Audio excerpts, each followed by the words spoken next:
팬데믹이 이제 끝이 보이는 것 같아요. 끝이 보이는 것 같은데 끝나든지 안 끝나든지 우리가 교회라는 신앙 공동체로서 우리가 방심하지 말고 우리가 또 잃지 말아야 하는 것이 바로 하나님 앞에 더욱더 겸손하고 더욱더 집중하는 마음이 아닐까라는 생각을 좀 계속 해보게 됩니다. 팬데믹 끝났다고 해서 우리가 좀 뭐랄까 흐트러짐 없이 우리가 계속해서 하나님께 집중하고 하나님 앞에 계속해서 겸손하게 살아가는 모습, 그것이 우리 교회 공동체, 우리 각자의 삶에서 보여져야 되겠다라는 그런 생각을 좀 해봐요. 오늘 본문 50년간 포로 생활이라는 어떤 영적인 팬데믹 상황이 끝나고 이제 이스라엘이 신앙 공동체로 다시 재집결하고 모이는 그런 모습 속에서 오늘 우리에게 주시는 말씀이 무엇인지 본문의 역사 기록을 통해서 한번 살펴보고 우리가 함께 좀 고민해 봤으면 좋겠습니다.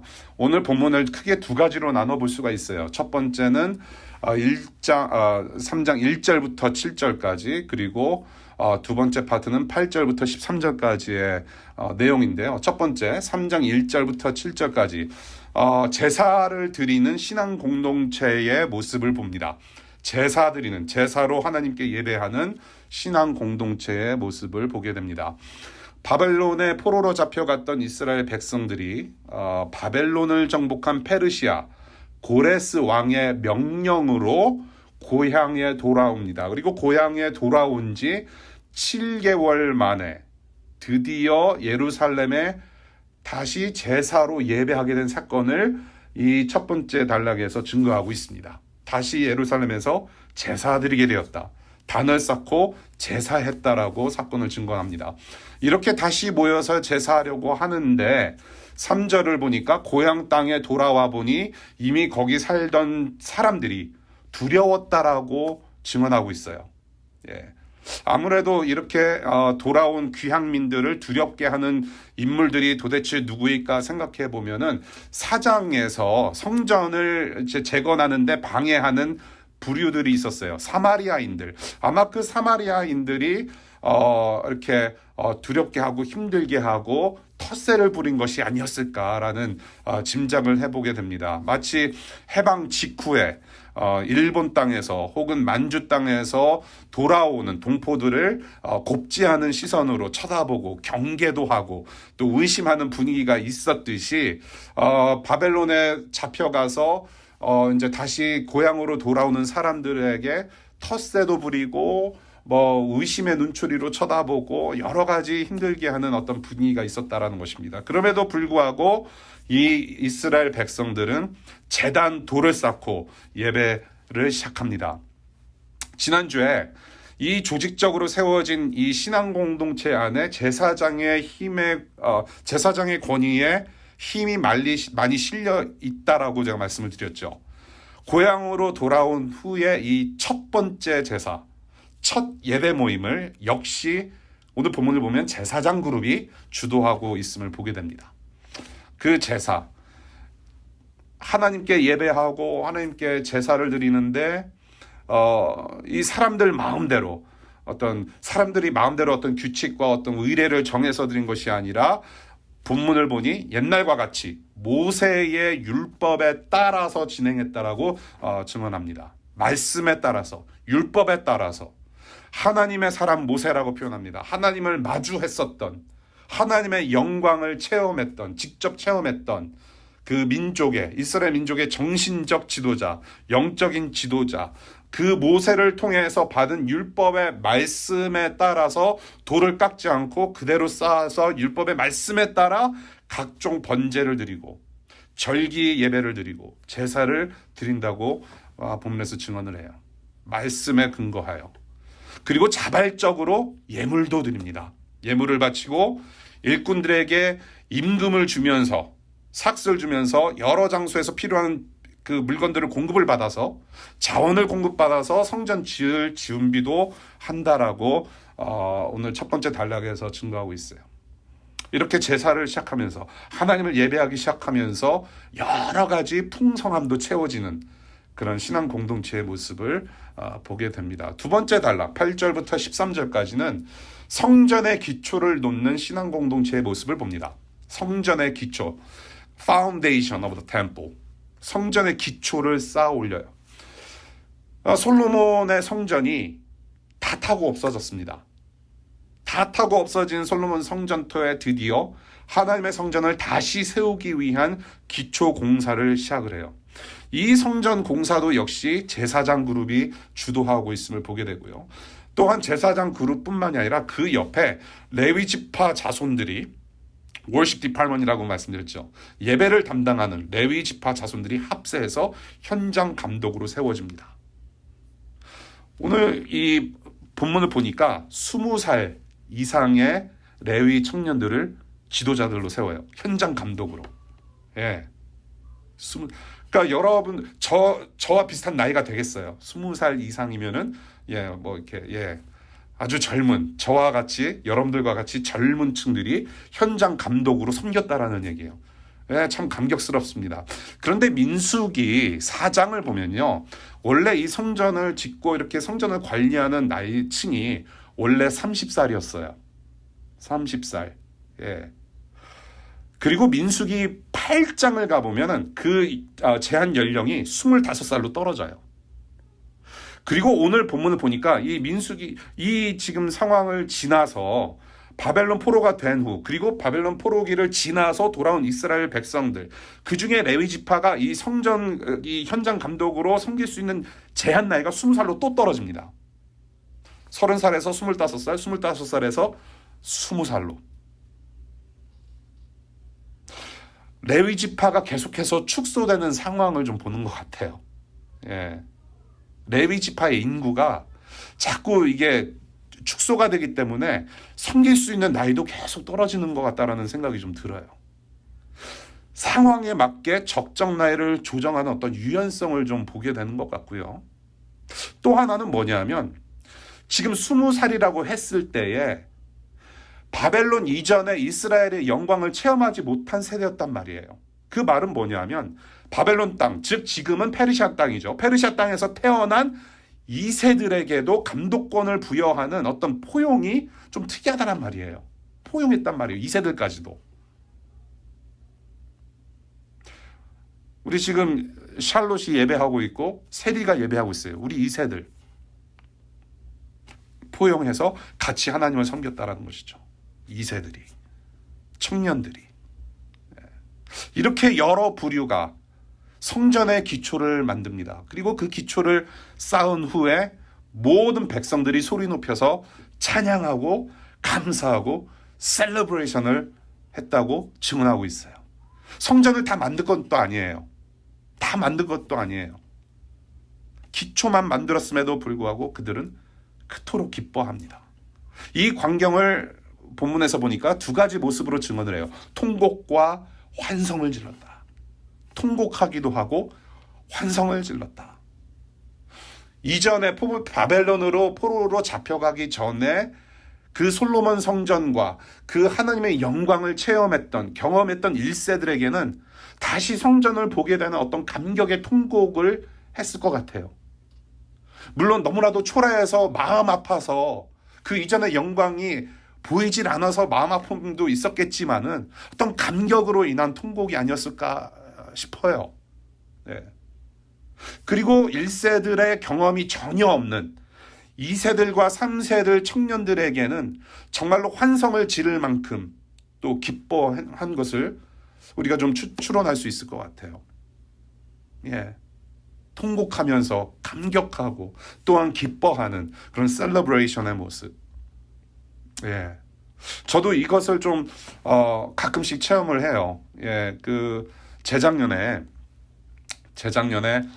저희 교회 교우들이 자원해서 과테말라로 저희 교회 처음으로 저희 공동체 처음으로 해외 선교 봉사를 나간 적이 있었어요. 그때 DCA 공항에 제가 이제 환송하려고 이제 나간 적이 있었는데 제가 그 우리 형제 자매들, 우리 교우들 이렇게 짐 쌓아놓고 비행기 기다리는 모습을 보면서 울컥하더라고요. 울컥했어요. 예, 목이 메여서 눈물이 나올 뻔했어요. 근데 이제 이 저를 목격한 우리 교우들이, 야, 목사님, 우리가 죽으러 가는 줄 아나 보다. 왜 이렇게 저렇게 또 우시냐? 그러면서, 이렇게, 그러냐고. 근데 죽으러 가기 때문에 우는 것이 아니라, 무슨 뭐 내가, 뭐 죽으라고 내가 떠나보낸 것도 아니고, 그래서 운 것이 아니라, 전에 그렇게도 노력해서 해외 봉사를 나가려고 했으나 잘 안 되었는데, 내가 떠밀지 않더라도, 내가 계획하지 않더라도 하나님께서 교우들의 마음들을 자원시켜 주셔서 그렇게 섬기게 하셨다라는 교회에 부으시는 하나님의 영광을 경험했기 때문에 마음이 울컥했던 거예요. 예, 감격이 있었어요. 야, 교회는 사람이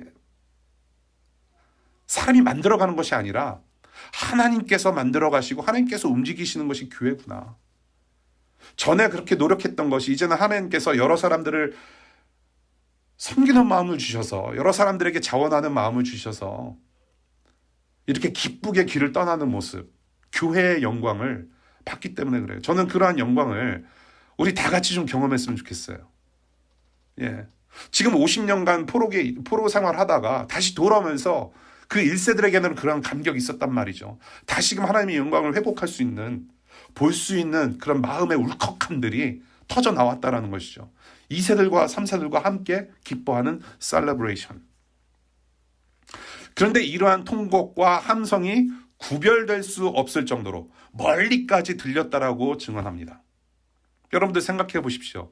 1세 노인들이 지금 다시 고향 땅에 와서 통곡을 하는데 1세들 노인들의 통곡 소리가 청년들 소리보다 더 클까요? 청년들이 막 기뻐하면서 막 소리 지르면서 찬송하는 소리가 1세들의 우는 소리만큼 1세들의 우는 그런 소리가 더 크진 않을 거란 말이죠.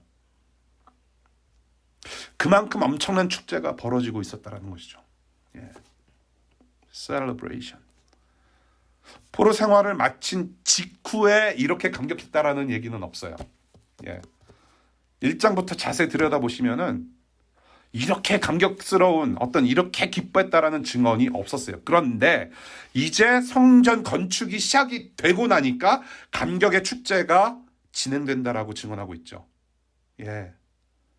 이 성전이라고 하는 것은 곧 이스라엘 백성의, 이스라엘 민족의 어떤 정체성이 있기 때문에, 민족성이 거기에 있었기 때문에, 자신들의 아이덴티티가 거기 있었기 때문에 돌아옴에서 정체성이 있는 것이 아니라 돌아와서 하나님의 성전을 함께 기초를 닦고 하나님 앞에 섰다라는 것이, 그것이 감격이었단 말이죠. 그것이 정체성이었고, 그래서 이렇게 제단을 쌓고 제사를 하며 또한 성전의 기초를 쌓아서 이렇게 함께 예배하는 가운데 회복되는 그런 참된 기쁨을 우리가 오늘 본문의 사건 속에서 목격하게 됩니다.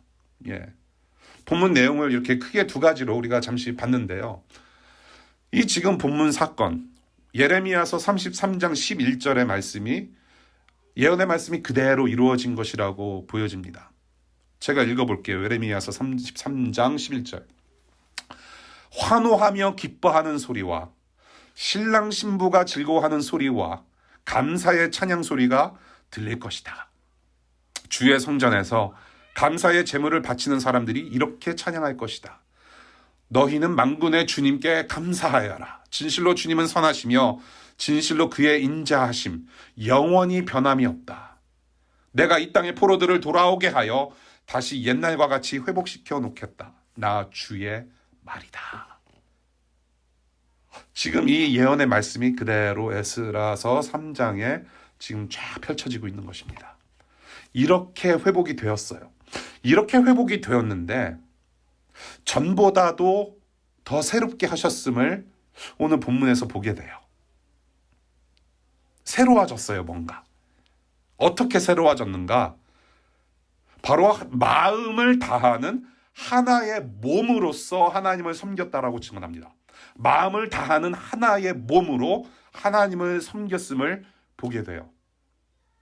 포로기를 겪고 나서 정신을 차렸는지는 모르겠어요. 그런데 마음이 달라졌어요. 이것을 잘 나타내는 표현이 바로 1절에 여러분들이 가지고 계시는 성경 일제히라는 단어가 있어요.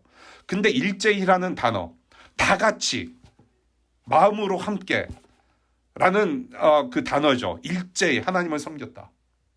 그런데 이 한국말로 표현된 일제히를 영어 성경 ESV로 보면은 as one man이라고 표현을 합니다. one man이라고 표현을 해요. 그게 원래 그 헬라어 원래 이 오리지널 랭귀지의 의미예요. 한 사람으로 섬겼다라는 겁니다. 일제히라는 어떤 그 단어가 조금 그래서 의미가 좀 축소된 부분이 없잖아 있어요. 예. 이것을 그냥 한 사람으로 섬겼다라는 것이 원래 좀 더 강력한 의미를 부여하는 것 같아요. 한 사람으로 섬겼다. As one man. 하나된 공동체. 한 몸. 하나의 몸 된 교회처럼. 그렇죠. 하나. 바벨론에게 망하기 전에는요. 하나님을 섬기는 백성이라고는 하지만은 성전을 지어놓고 우상도 함께 섬겼어요. 예배 모임에 충실했어요. 의무적으로. 바칠 거 다 바쳤어요. 예배 모임은 잘했어요. 그러나 일상의 삶 속에서 약자를 돌보지 않고 이웃을 사랑하지 않았어요. 의무적으로만 제사했던 그런 마음이 닫힌 성전 중심의 신앙. 성전 중심의 신앙에서 이제는 마음을 열고 그 마음으로 하나가 돼서 한 사람으로서 나아가는 새로운 신앙 공동체의 모습을 보게 된다는 것입니다. 이렇게 50년 동안 포로 생활하고 돌아와서 마음이 새로워진 하나님 백성들이 이제는 무엇이 중요한지 정말로 깨닫게 되었다는 것이에요. 바로 성전을 짓기도 전에 율법의 말씀을 따라 하나님의 말씀을 따라 제사를 통하여서 예배할 마음이 생겼다라는 것입니다. 성전을 짓기도 전에 하나님을 예배하고자 하는 마음이 생겼고 마음을 다해서 성전의 기초가 만들어지기 전에 하나님을 섬기고자 하는 그들의 마음의 기초가 먼저 다져졌다라는 것이 여기서 오늘 본문에서 보게 되는 특징이라는 말입니다. 성전의 기초를 다지는 것이 중요한 것이 아니었어요. 결국에는 마음의 기초를 다지는 것이 중요했다. 마음의 기초가 그 어느 것보다도 중요하다는 것입니다. 마음이 변하면 현상으로 나타나는 것들이 있어요. 우리가 굳이 노력하지 않아도 나타나게 돼 있어요. 우리의 마음의 중심이라고 하잖아요. 하나님은 마음의 중심을 보신다고 하잖아요. 중심이라는 그 중국어가 한자가 마음의 한 가운데라는 말이죠. 가운데의 마음. 마음에서 다 나오는 것이죠. 우리의 입을 통한 어떤 언어 생활, 다른 사람들을 어떻게 대하는지, 행동, 마음에서 시작돼요. 그런데 마음이 그렇게 중요한데 사람의 마음은 갈대 같아요. 그렇죠. 저와 여러분들, 저의 마음이 참 갈대 같아요.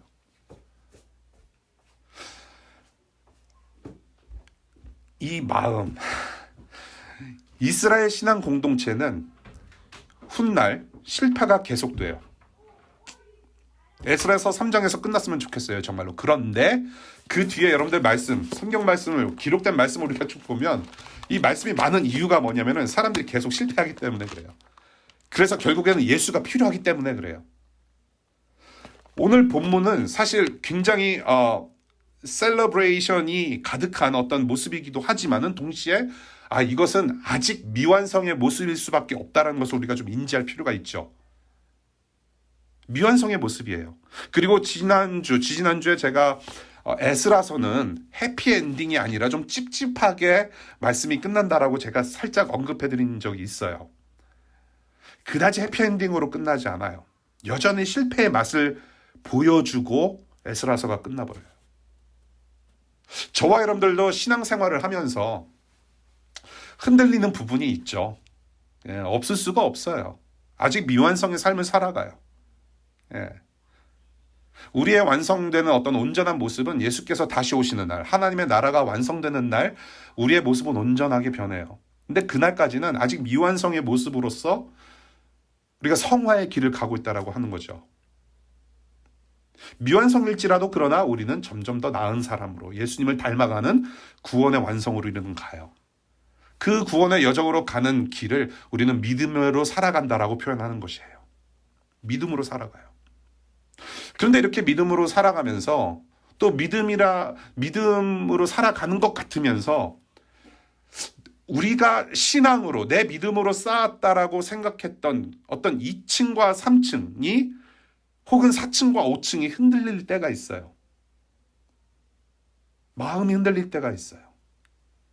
그리고 덜어는 노력조차도 하지 않게 되는 것들이 있어요. 반드시 내가 저거를 해야만 하고 저렇게 살아야 하는 것, 살아내야 하는 것을 알매도 불구하고 노력조차도 하지 않게 되는 것들이 있단 말이에요.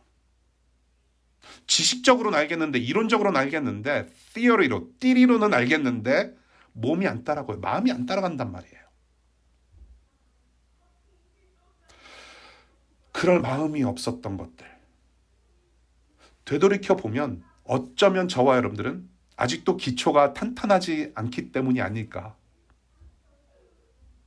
마음의 기초가 탄탄하지 않기 때문에 내가 생각해왔던 2층과 3층과 4층과 5층이 흔들리고 가끔은 무너짐을 경험하고 어떤 노력할 마음도 있지 않고 기초가 탄탄하지 않기 때문이 아닐까. 마음이 흔들린단 말이에요, 우리가. 그래서 이스라엘 민족이 그러한 모습이 있었고요. 이스라엘 민족과 우리 모두에게 그래서 하나님의 아들 예수께서 내려와 주셔서 십자가에서 죽으시고 부활하셔서 우리 모두의 기초가 되는 머릿돌이 되시고 모퉁이돌, 코너스톤, 그리고 성전이 되셨다란 말입니다. 베드로전서에서는 이 머릿돌을 살아있는 돌, 예수께서는 살아있는 돌이라고 증거하고 있어요. 그래서 우리의 미완성된 우리의 마음과 우리의 삶과 우리의 모습 때문에 예수께서 이 땅에 내려오셔서 십자가에서 죽으시고 부활하심으로 말미암아 살아있는 돌이 되셨다.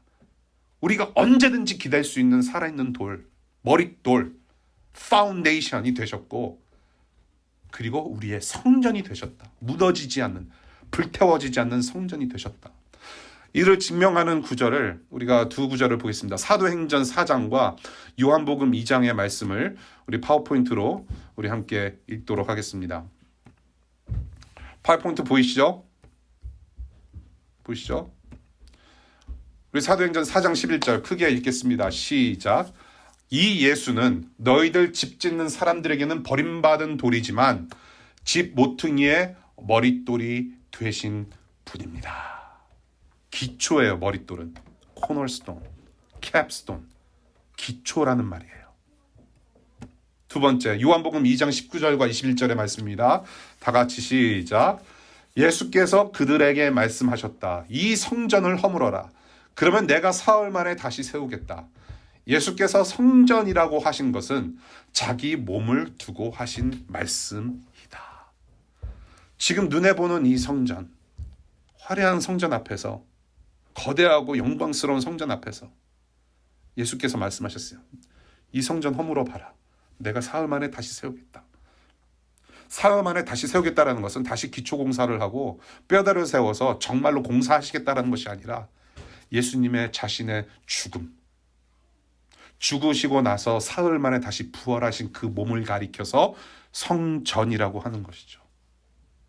우리의 머릿돌 되시고 살아있는 돌이 되시고 살아있는 성전이 되시는 예수 그리스도. 우리가 흔들려도 이제는 기댈 만한 기초, 완성된 성전이 있으니 그분이 바로 예수 그리스도시라는 거예요.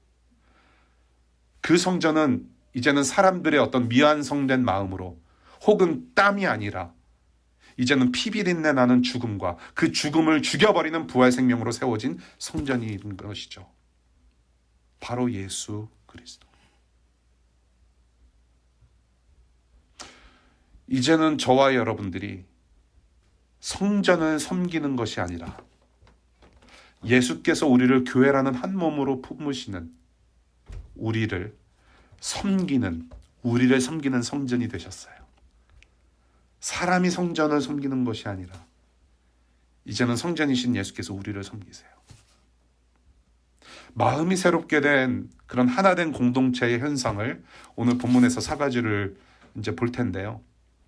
이렇게 마음이 새롭게 되면서 나타난 그 신앙 공동체 안에서 나타난 어떤 현상 3가지를 우리가 보고자 합니다. 그리고 이 특징이 바로 예수라는 성전으로 한몸된 교회가 가져야 할 어떤 자세, 교회의 특징을 또 보여주기도 합니다. 첫 번째는 무엇이냐?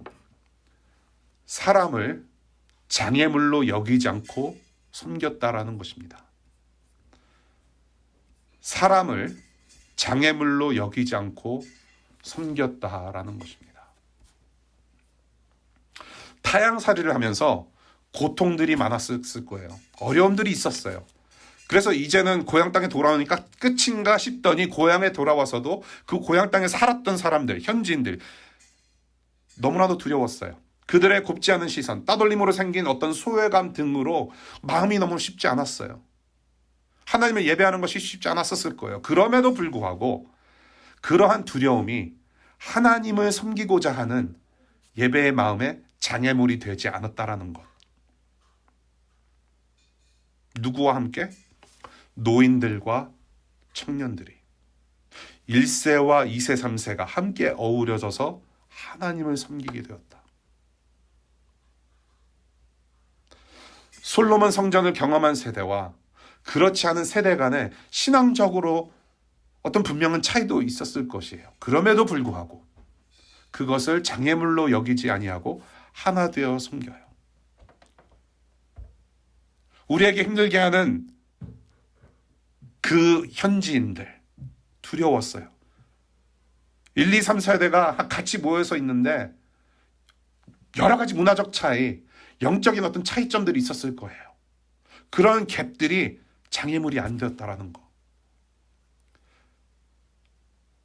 장애물로 여기지 않고 하나 되어 섬겼다라는 거. 여러분을 힘들게 하는 사람들, 믿음의 차이로 인한 불편함도 있을 수가 있어요. 여러 가지 있어요.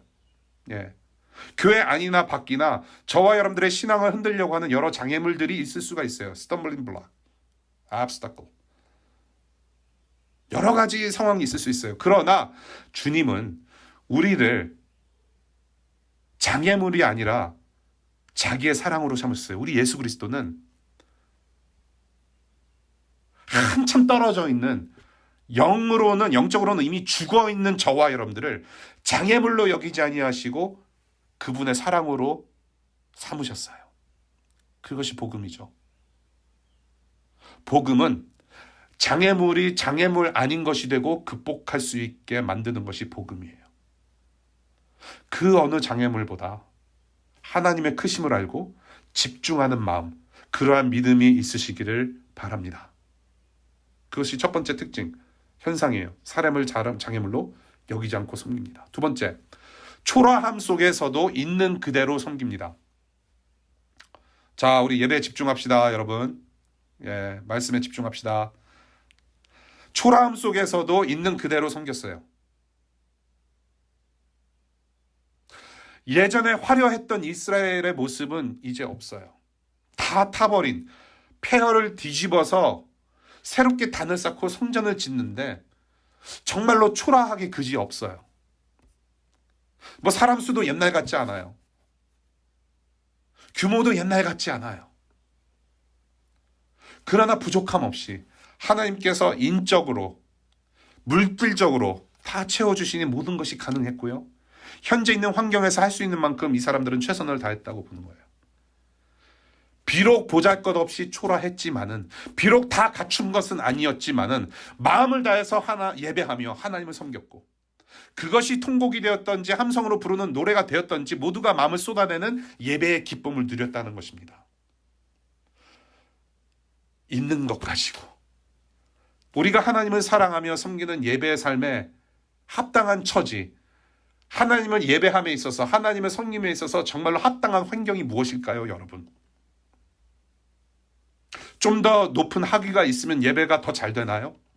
어느 정도의 권력과 명예가 있으면 하나님을 더 잘 섬길 수 있나요? 봉헌을 인색하지 않게 드릴 정도의 어떤 재력이 있어야만 하나님을 제대로 섬길 수 있습니까? 제대로 섬긴다, 더 많은 영광을 드린다라는 의미가 도대체 무엇일까요? 하나님의 영광은 늘 부족합니까? 그래서 우리가 뭔가를 조금 더 해야 그 영광이 채워지는 것이 하나님의 영광인가요? 그렇지 않아요. 비록 초라하고 뭔가 부족하고 실패하는 순간들이 있을지라도 내 있는 모습 그대로 내 있는 모든 것을 다하여 하나님께 집중하는 마음이 있다면 그 어떤 처지이든지 그 어떤 환경이든지 상관이 없다는 얘기입니다. 지금 이스라엘 백성들이 그렇게 예배하고 있어요. 자신의 초라함, 자신의 연약함, 우리의 어떤 보잘것 없음이라는 낮아짐으로 나아가는 예배. 예수께서 바로 그렇게 하나님을 예배하셨고 예수께서 그렇게 우리를 섬기셨어요. 예수 그리스도 자신의 초라함과 연약함, 자신의 보잘것 없음이라는 낮아짐으로 우리 예수는 그렇게 우리를 섬기셨어요. 어떤 상황이든지 무엇이 있던 없던 하나님만을 섬기기를 의지적으로 결단하실 수 있는 또한 그런 믿음이 있으시기를 축원드립니다. 세 번째, 의무가 아닌 자원하면서 섬겼다라는 특징을 보게 돼요. 그것이 현상이에요. 새롭게 마음을 다지고 하나 된 공동체의 현상 그리고 특징, 의무가 아니라 자원하면서 섬겼다라는 것을 보게 됩니다. 강요가 아닌 자발적인 참여와 헌신으로 하나님을 섬기는 모습. 어느 누구도 이제 강압적으로 신앙 공동체를 만들려고 하지 않았어요. 단을 쌓거나 성전을 만들려고 독촉하지 않았습니다. 하나님의 말씀이라는 그런 권위 앞에 모두가 자원하는 마음을 주셔서 하나가 되게 하셨어요. 솔로몬이 처음 성전을 지을 때는 이 솔로몬이라는 왕에게 권력이 집중되어서 진행이 됐어요. 예. 그래서 솔로몬이 유명한 이유 중에 하나가 그거죠. 그런데 이제는 솔로몬이 지은 그 성전이 이제 다 바닥을 드러내고 나서 이제는 그 성전을 다시 지을 때 이제는 한 사람의 영향력이 아니라 모두가 의기투합해서 자원하는 마음으로 한 사람이 되어서 as one man 한 사람이 되어서 하나님을 섬겼다라는 것이에요. 한 사람의 영향력이 아니라 한 사람이 되었다라는 거. 여러분 교회도 마찬가지입니다. 교회도 그래야 돼요, 여러분. 목사나 장로나 집사 그렇게 직분 가진 자들을 중심으로 해서 돌아가는 어떤 봉건적인 중앙 집권 체제가 아니에요. 하이어라키가 아니에요, 교회는. 직분은 기능상의 직분이지 펑션 때문인 것이지 어떤 타이틀이 어떤 이렇게 영광을 받기 위한 어떤 그렇게 부르기 위함이 아니라 직분, 기능적인 거예요. 그래서 이 목사나 집사나 뭐 소그룹장이나 뭐 운영위원회나 이게 기능상의 직분이지 우리 이 직분을 가진 사람만 중요한 거 아니란 말이에요. 예. 물론 중요한데 이 사람들만 중요한 거 아니에요. 교회를 구성하고 있는 여러분들 모두가 다 중요한 사람들이에요. 심지어는 우리 같이 예배하고 있는 지금 이 주영이 아저씨가 이 삼촌이 큰 삼촌이 좀 무슨 말 하는지는 몰라도 지금 성령께서 함께 하시리라 저는 믿는데 샬롯과 우리 세리도 중요해요. 1세가 뿌리를 단단하게 갖춰야만 2세, 3세들이 그 뿌리 따라서 자라가잖아요. 하나님 보시기에 중요한 인물들이에요. 우리 세리랑 샬롯도 우리 한음이 한결이도 여러분들 한 사람 한 사람 다 중요해요. 교회는 목사라는 한 사람의 영향력으로 세워지는 것이 아니라 창조주 하나님 한 분의 사랑과 그 하나님의 말씀의 권위로 다져지는 복음 공동체예요. 그게 중요하죠. 그 사랑을 입고 자녀된 저와 여러분들, 모든 사람들, 교회가 그렇게 하나님을 자원하면서 섬기며 사랑하는 것이죠. 의무가 아니라 자원하면서. 이 자원이라는 말 참 아름다운 말이에요. 자원.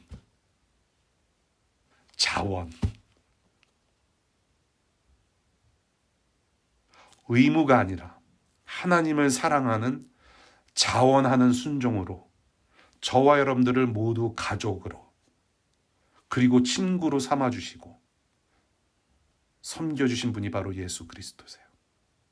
복음입니다. 여러분도 이제 그 복음에 따라서 의무가 아니라 어쩔 수 없이 하는 것이 아니라 자원하는 마음으로 교회 가족들, 서로를 그리고 이웃들을 섬길 수 있기를 축원드립니다. 말씀 맺겠습니다. 한 사람으로 모였다라는 제목으로 에스겔서 3장 말씀을 우리가 봤습니다. 이스라엘 백성들에게 주셨던 그 새로운 마음, 그 새로운 마음이 무엇일까? 복음에 비추어서 우리를 구원하신 예수 그리스도의 그런 존재에 우리가 비추어서 봤을 때 그 새로운 마음은 곧 장차 오실 예수 그리스도의 마음이 아니었을까라는 생각을 해봅니다. 예수 그리스도의 마음. 그 예수의 마음이 곧 저와 여러분들, 이 교회에게 필요한 새로운 마음이라는 것이죠. 우리 주님의 복음에 우리의 마음의 기초, 마음의 뿌리를 두고 우리가 하나님께 온전히 집중할 때 우리의 마음은 흔들림 없이 계속해서 새로워질 거예요. 자라가게 될 것입니다. 자라감에 있어서는 통증이 있고 어떤 살짝 아픔도 있을 거예요. No pain, no gain. 그럼에도 불구하고 우리는 계속해서 새로워지며 온전케 될 것입니다. 그래서 이 팬데믹, 이 코로나 팬데믹이 끝이 보이는 것 같지만 정말로 우리에게 필요한 것은 무엇이냐? 서론에서 말씀드린 대로 어떤 팬데믹 전으로 돌아가려는 어떤 노력과 수고가 아니라 우리가 교회라는 신앙 공동체로서 방심하고 잃어버리지 말아야 할 것은 우리의 복음이신 하나님께 겸손히 집중해야 된다는 것.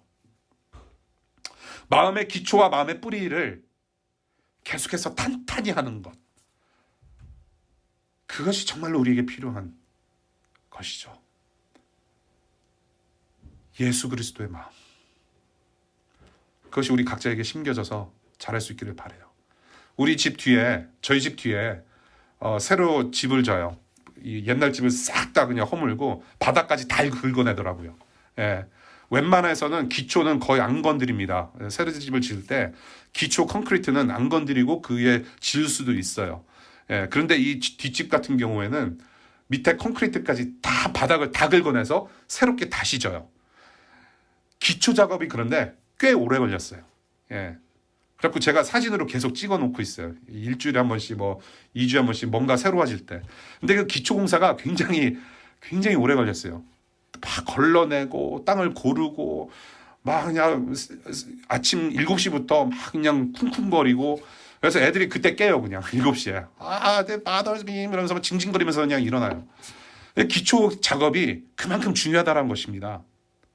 고르고 붓고 수치를 계속 재요. 재로 자고 재고 정확하게 세밀하게 기초 작업을 한 다음에 그 다음에 올려요. 어느 건물이든지 기초가 그렇게 튼튼하고 정확하게 올라갈 수가 있어요. 1인치라도 어긋나면은 기둥을 세우고 창문 끼고 있어요. 지금 3층까지 올라갔습니다, 여러분. 몇 주 만에. 3층까지 올라가는데 치수가 조금이라도 잘못돼도 그거 굉장히 힘들어져요. 무너집니다. 기초 작업은 정확해야 돼요. 우리를 계속해서 새롭게 하시는 하나님께, 우리의 성전 되시는 예수 그리스도께 기초, 그 뿌리를 둘 때 저와 여러분들이 몸된 교회로서 우리의 영적 줄기는 날마다 건강하게 뻗어나가면서 성장할 것입니다. 그리고 어떠한 모습으로든지 성령의 도우심으로 말미암아 이 세 가지 특징 외에도 새로운 열매들을 계속해서 맺어 가실 거예요. 저와 여러분들, 우리 교회, 우리 각자가 그 뿌리 위에 한 마음과 한 몸과 한 사람으로 그렇게 자라갈 수 있기를 바라요. 그렇게 자라가면서 하나님께서 우리를 통해서 어떤 역사를 펼치시는지 우리가 함께 목격하고 찬송하고 조만간에 우리가 다시 모여서 예배할 때는 함성과 통곡이 함께 어우러지는, 그래서 퍼기 바럼에서 저 네이비 야드까지 들릴 수 있는 그런 셀러브레이션 우리가 할 수 있기를 바랍니다. 기도하겠습니다.